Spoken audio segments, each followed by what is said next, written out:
The Church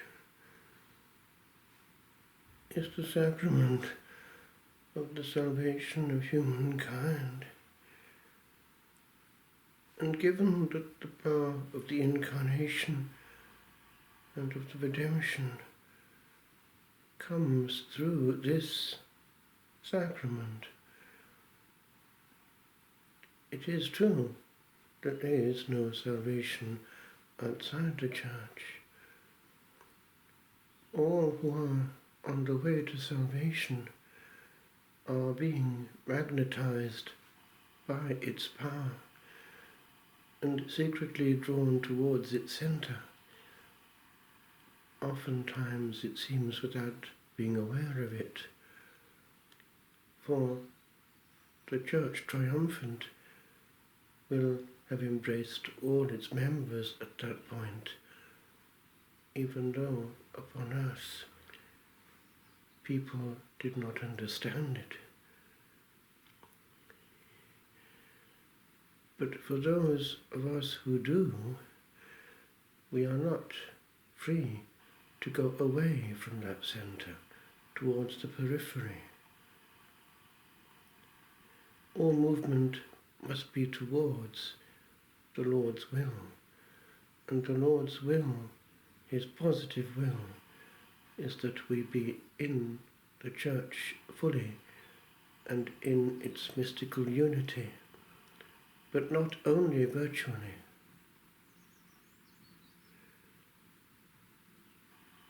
The soul of man needs grace and truth.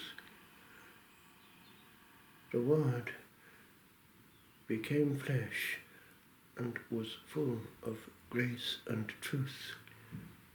And the Word made flesh is sacramentally there in the heart of the Church, the one Church, left to continue His work, the work of redeeming souls. There is more going on, therefore, in this week of prayer for Christian unity than mere politeness. It is to do with realizing the nature of things at their deepest level. John Henry Newman, when still an Anglican, got to a point where he was beginning to see things in a light that was no longer a theological game. The question changed then to, can I remain where I am and be saved? I remember when still underage, realizing that the fullness of truth was only in the Catholic Church. And at that point, being underage, the question was this: can my parents stop me?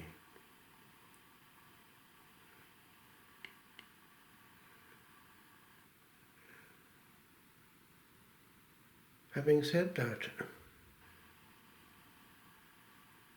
I was never unaware that there was grace among those that I knew around me, for there was sincerity and genuine love of Jesus among my brethren, outside the physical parameters of the Catholic Church. And where Jesus is loved, people are not against him. And so, in this week of prayer for Christian unity, to realize that would be also of great benefit to our souls. For our enemies are those who are the enemies of Christ, insofar as they are playing the game of the enemy of mankind itself, Satan, who hates us with a perfect hate and wants our souls for his kingdom. If the Church is the sacrament of the salvation of the human race, anyone who is on the side of Jesus is orientated virtually towards it. But it is sad that in the name of Jesus, Christians can be engaged in causing disunity, disruption. And that can happen not only between Christians of different sorts, but Christians of the same sort. How much energy is spent on causing division and favouring divisiveness, infighting.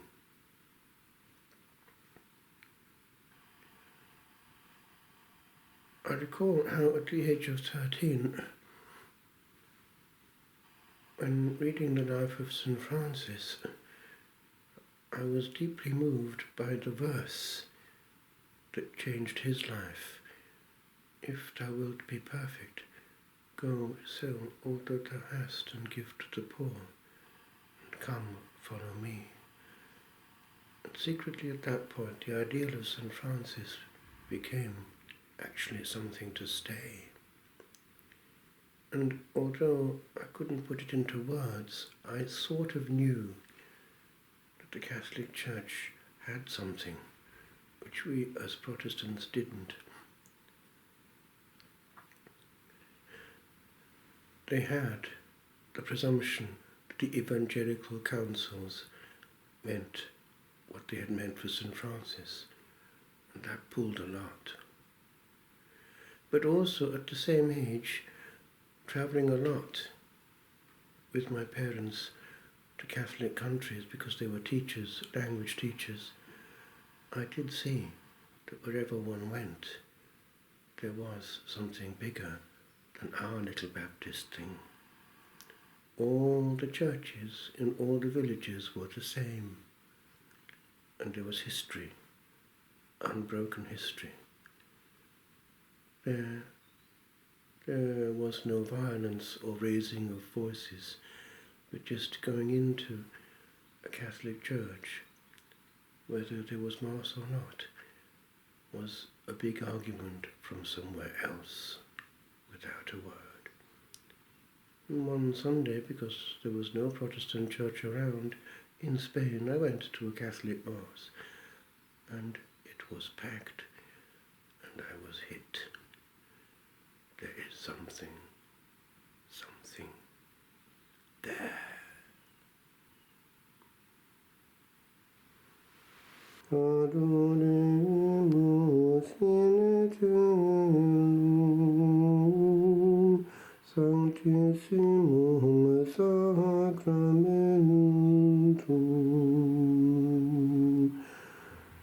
Laudate Dominum omnes gentes, laudate Deum omnes populi, quoniam confirmato est super nos misericordia eius, et veritas Domini manet in aeternum.